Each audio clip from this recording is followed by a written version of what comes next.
नमस्कार दोस्तों, मैं डॉक्टर वीपी सिंह। पशुपालक भाइयों की तरफ से हमें बराबर क्वेश्चन आते रहता है, प्रश्न आते रहता है कि उनकी गाय के थन में छोटा छोटा फुंसी हो जाता है जो बाद में चल के घाव का रूप ले लेता है और इस तरह से दूध दूहने में काफ़ी परेशानी होती है। जिस समय दूध दूहते हैं तो गाय को दर्द होता है, जिसके वजह से दूध निकालने में काफ़ी परेशानी होती है। तो इसके लिए ज़रूरी है कि आप थन को बिल्कुल साफ़ सुथरा रखें, साफ़ सफाई पर विशेष ध्यान दें। दूध दूहने से पहले अपने हाथ को भी अच्छी तरह धो लें। ये एक वायरल इन्फेक्शन है, जो पैपिलोमा वायरस होता है, उसी के वजह से ये बीमारी होती है। पैपिलोमैटोसिस इसको बोला जाता है। और बाद में सेकेंडरी बैक्टीरियल इन्फेक्शन और फंगल इन्फेक्शन के वजह से ये घाव का रूप ले लेता है और कई बार थनैला होने की भी संभावना होती है।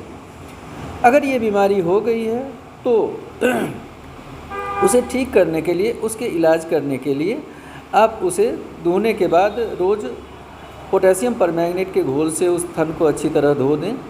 फिर सूखे कपड़े से उसको अच्छी तरह पोंछ लें, साफ़ कर लें और एल्मीजोल नामक लोशन आता है मार्केट में, उसका लेप उस पर लगाएं।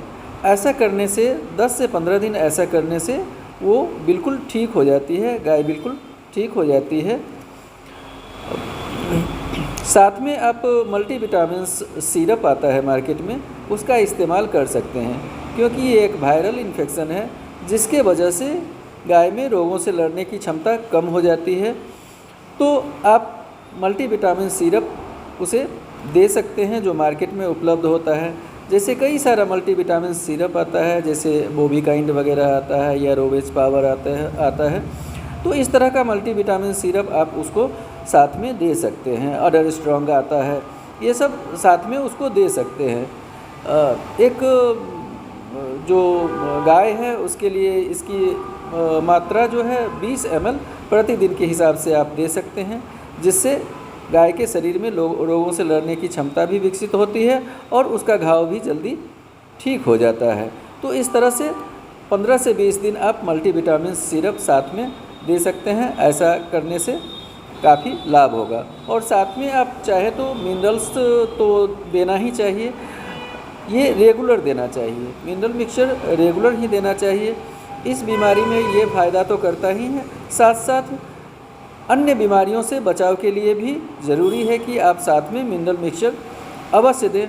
उसकी दूध के क्षमता के अनुसार मिनरल मिक्सचर का प्रयोग करें, 50 ग्राम से 100 ग्राम प्रतिदिन के हिसाब से। धन्यवाद।